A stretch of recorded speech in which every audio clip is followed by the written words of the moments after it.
Hi friends, welcome to Moni foods. ఈరోజు నిమ్మకాయ పులిహోర ఎలా చేద్దామో చూద్దాం. ముందుగా ఒక బౌల్ తీసుకొని అందులో 1.5 టేబుల్ స్పూన్ ఆయిల్ వేసుకోవాలి. ఆయిల్ బాగా హీట్ అయ్యే వరకు ఉంచి హీట్ అయ్యాక 1 టేబుల్ స్పూన్ జీలకర్ర, 1 టేబుల్ స్పూన్ ఆవాలు కూడా వేసుకొని బాగా ఫ్రై చేసుకోవాలి.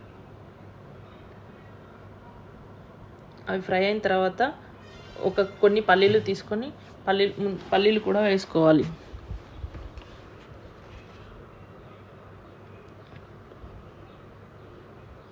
పల్లీలు బాగా ఫ్రై అయిన తర్వాత ముందుగా కట్ చేసుకొని పెట్టుకున్న పచ్చిమిర్చి, కరివేపాకు కూడా వేసుకొని బాగా ఫ్రై చేసుకోవాలి. అవి కొంచెం కలర్ చేంజ్ అయ్యాక 1 టేబుల్ స్పూన్ పసుపు కూడా వేసుకోవాలి. 1 టేబుల్ స్పూన్ పసుపు వేసుకొని బాగా కలుపుకొని 1.5 టేబుల్ స్పూన్ సాల్ట్ వేసుకోవాలి.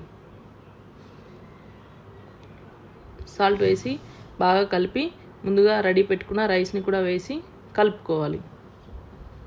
రైస్ బాగా కలుపుకున్న తర్వాత ముందుగా నేను ఇక్కడ ఒక నిమ్మకాయ యూజ్ చేస్తున్నానండి.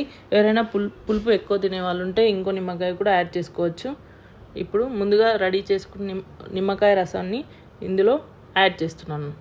నేను నిమ్మకాయ రసాన్ని చివరిలోనే యాడ్ చేస్తాను. నిమ్మకాయ రసం యాడ్ చేసిన తర్వాత రైస్ని బాగా కలుపుకొని ఒక 2 మినిట్స్ లో ఫ్లేమ్లో ఉంచాలి. 2 మినిట్స్ లో ఫ్లేమ్లో ఉంచి స్టవ్ ఆఫ్ చేసేసుకుంటే ఇప్పుడు నిమ్మకాయ పులిహోర రెడీ అయిపోయింది ఫ్రెండ్స్. వేడి నిమ్మకాయ పులిహోర రెడీ ఫ్రెండ్స్.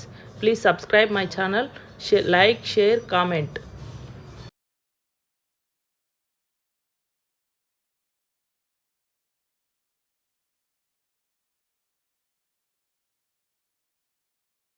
ఇప్పుడు దీన్ని సర్వ్ చేసుకొని తినేయండి. వేడి నిమ్మకాయ పులిహోర ready. Please subscribe my channel,